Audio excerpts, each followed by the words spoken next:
कौन है सर्वश्रेष्ठ धनुर्धन, जानिए इस वीडियो में। धनुर्धन तो बहुत हुए, लेकिन एक ऐसा भी धनुर्धन था जिसकी विद्या से भगवान कृष्ण भी सतर्क हो गए थे। एक ऐसा भी धनुर्धन था जिसको लेकर द्रोणाचार्य चिंतित हो गए थे। और एक ऐसा भी धनुर्धन था जो अपने एक ही बाण से दुश्मन के सेना के रथ को कहीं गज दूर फेंक देता था। इन सभी के तीर में था दम, लेकिन सर्वश्रेष्ठ तो सर्वश्रेष्ठ ही होता है। आप सोच रहे होंगे कि कर्ण सर्वश्रेष्ठ है। वीडियो के माध्यम से मेरा तो जवाब यही है कि नहीं। दोस्तों, अगर आप वीडियो पे नए हैं तो चैनल को सब्सक्राइब जरूर कर लें, बेल आइकन को दबाकर ऑल पर सिलेक्ट जरूर कर लें ताकि नई नई अपडेट आप तक पहुंचती रहे। तो चलिए आगे वीडियो में बढ़ते हैं। आप कितना ही सोचें कि कौन होगा प्राचीन भारत का सर्वश्रेष्ठ धनुर्धर, तब भी आप शायद ही समझ पाएं। आप सोच रहे होंगे कि यह बात जरूर अर्जुन या एकलव्य के बारे में की जा रही है। नहीं, धनुर्धर तो बहुत हुए, लेकिन उस जैसा धनुर्धर आज तक नहीं हुआ और भविष्य में भी कभी नहीं होगा। आओ जानते हैं कि अंतिम क्रम से पहले क्रम के धनुर्धर के बारे में। अर्थात पहले हम बताएंगे सबसे कमजोर धनुर्धर के बारे में, फिर अंत में बताएंगे सर्वश्रेष्ठ धनुर्धर के बारे में। हालांकि सर्वश्रेष्ठ चयन करने का अधिकार हमें नहीं है, हम तो बस उनकी शक्ति के बारे में जानकर ऐसा कर रहे हैं और आप तक दर्शा रहे हैं। प्रत्येक व्यक्ति के साथ सर्वश्रेष्ठ का क्रम अलग अलग हो सकता है। प्राचीन भारत में हुए हजारों धनुर्धरों में सर्वश्रेष्ठ कौन था, यहाँ हम बताते हैं दुनिया के 8 सर्वश्रेष्ठ धनुर्धरों के बारे में। आइए आगे बढ़ते हैं। संक्षिप्त के अनुसार 5 पांडवों में से एक अर्जुन की धनुष विद्या भी जग प्रसिद्ध थी। गुरु द्रोणा के श्रेष्ठ शिष्यों में से एक थे। गुरु द्रोणा ने अर्जुन को धनुष सिखाते वक्त वचन दिया था कि तुमसे श्रेष्ठ इस संसार में कोई धनुर्धर नहीं होगा। अर्जुन के धनुष की टंकार से पूरा युद्ध क्षेत्र गूंज उठता था। रथ पर सवार कृष्ण और अर्जुन को देखने के लिए देवता भी स्वर्ग से उतर गए थे, लेकिन अर्जुन से भी श्रेष्ठ कोई था जिसे दुनिया अर्जुन से श्रेष्ठ मानती है। दूसरे नंबर पे आते हैं एकलव्य। गुरु द्रोणा की मूर्ति बनाकर मूर्ति के समक्ष एकलव्य ने धनुष विद्या सीखी थी। गुरु द्रोणा को जब इस बात का पता चला कि एकलव्य अर्जुन से भी श्रेष्ठ धनुष बाण चलाना सीख गया है, तो उन्होंने एकलव्य से पूछा कि तुमने यह विद्या कहाँ से सीखी। इस पर एकलव्य ने कहा, गुरुवर, मैंने आपको ही गुरु मानकर आपकी मूर्ति के समक्ष यह विद्या को हासिल किया था।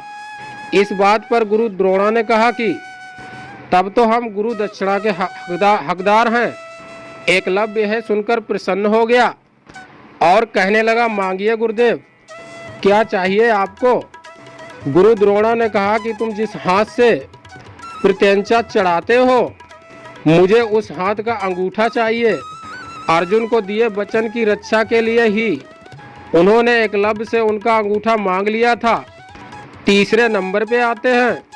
वैसे तो महाभारत काल में सैकड़ों योद्धा हुए हैं, लेकिन कहते हैं कि युद्ध में कर्ण जैसा कोई धनुर्धर नहीं था। कवच और कुंडल नहीं उतरवाते तो कर्ण को मारना असंभव था।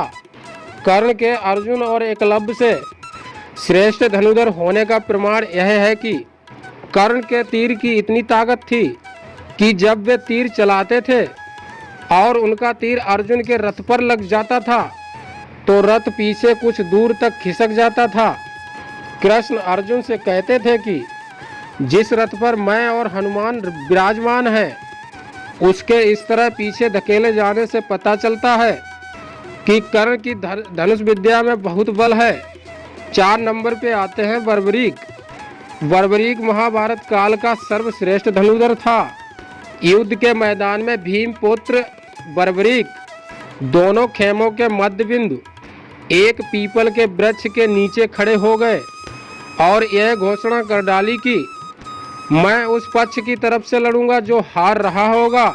भीम के पुत्र बर्बरीक के समक्ष जब अर्जुन और भगवान श्री कृष्ण उसकी वीरता का चमत्कार देखने के लिए उपस्थित हुए। तब बर्बरीक ने अपनी वीरता का छोटा सा नमूना मात्र ही दिखाया।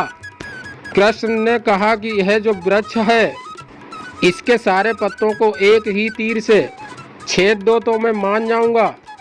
जब तीर एक एक कर सारे पत्तों को छेदता जा रहा था, उसी दौरान एक पत्ता टूटकर नीचे गिर पड़ा। कृष्ण ने उस पत्ते पर यह सोचकर पैर रखकर उसे छुपा लिया कि यह छेद होने से बच जाएगा, लेकिन सभी पत्तों को छेदता हुआ वह तीर कृष्ण के पैरों के पास आकर रुक गया। तब बर्बरीक ने कहा, प्रभु आपके पैरों के नीचे एक पत्ता दबा है, कृपया पैर हटा लीजिए, क्योंकि मैंने तीर को सिर्फ पत्तों को छेदने की आज्ञा दे रखी है, आपके पैर को छेदने की नहीं। उसके इस चमत्कार को देखकर कृष्ण चिंतित हो गए।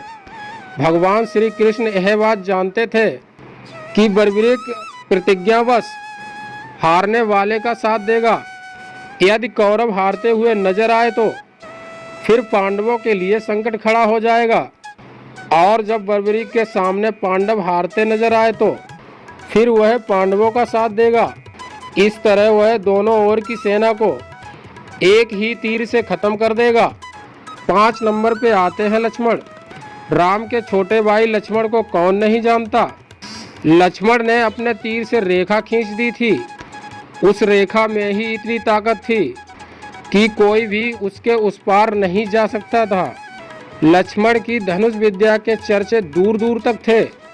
शास्त्रों के अनुसार लक्ष्मण को श्रेष्ठ धनुधर माना गया है। लक्ष्मण ने राम रावण युद्ध के दौरान मेघनाद को हराया था, जिसने युद्ध में इंद्र को परास्त कर दिया था, इसलिए मेघनाद को इंद्रजीत भी कहा जाता है। 6 नंबर पर आते हैं भगवान श्री कृष्ण। भगवान श्री कृष्ण सर्वश्रेष्ठ धनुधर भी थे। यह बात तब पता चली जब उन्होंने लक्ष्मणा को प्राप्त करने के लिए स्वयंवर की धनुष प्रतियोगिता में भाग लिया था। इस प्रतियोगिता में कर्ण, अर्जुन और अन्य कई सर्वश्रेष्ठ धनुधरों ने भाग लिया था। द्रौपदी स्वयंवर से कहीं अधिक कठिन थी। लक्ष्मणा स्वयंवर की प्रतियोगिता भगवान श्री कृष्ण ने सभी धनुधरों को पछाड़कर लक्ष्मणा से विवाह किया था। हालांकि लक्ष्मणा पहले से ही श्री कृष्ण को अपना पति मान चुकी थी, इसीलिए श्री कृष्ण को इस प्रतियोगिता में भाग लेना पड़ा।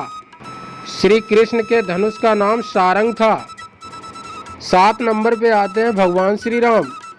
एक बार समुद्र पार करने का कोई मार्ग नहीं समझ में आया तो भगवान श्री राम ने समुद्र को अपने तीर से सुखाने की सोची, और उन्होंने अपने तरकस से अपना तीर निकाला ही था और प्रत्यंचा पर चढ़ाया ही था कि समुद्र के देवता प्रकट हो गए और उनसे प्रार्थना करने लगे थे।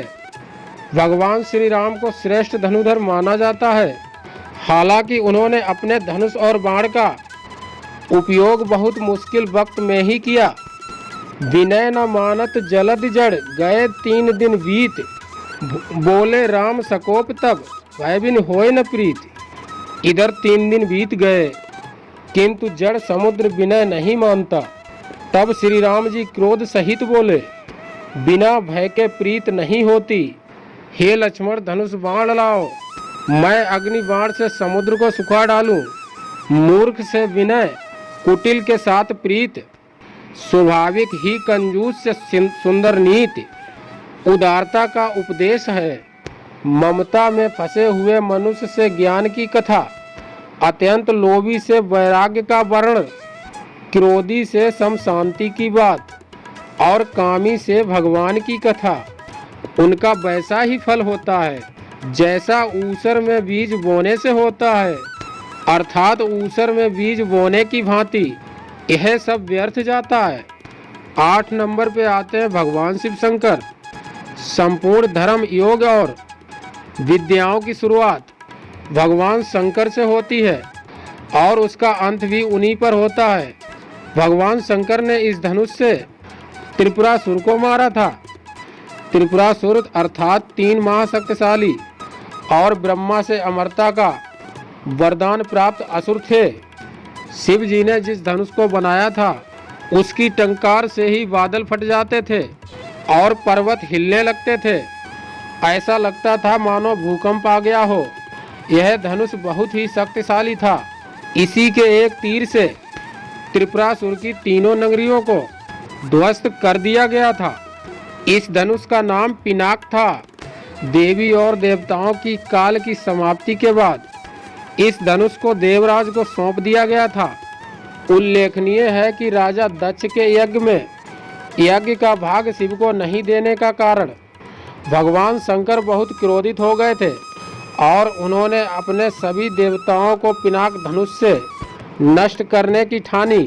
एक टंकार से धरती का वातावरण भयानक हो गया। बड़ी मुश्किल से उनका क्रोध शांत किया गया। तब उन्होंने यह धनुष देवताओं को दे दिया। देवताओं ने राजा जनक के पूर्वज देवराज इंद्र को दे दिया। राजा जनक के पूर्वजों में निमि के ज्येष्ठ पुत्र देवराज थे। शिव धनुष उन्हीं की धरोहर स्वरूप राजा जनक के पास सुरक्षित था। इस धनुष को भगवान शंकर ने स्वयं अपने हाथों से बनाया था। उनके इस विशालकाय धनुष को कोई भी उठाने की क्षमता नहीं रखता था, लेकिन भगवान श्री राम ने उठाकर प्रत्यंचा चढ़ाई और इसे एक झटके में तोड़ दिया। प्रभु श्री राम की जय हो।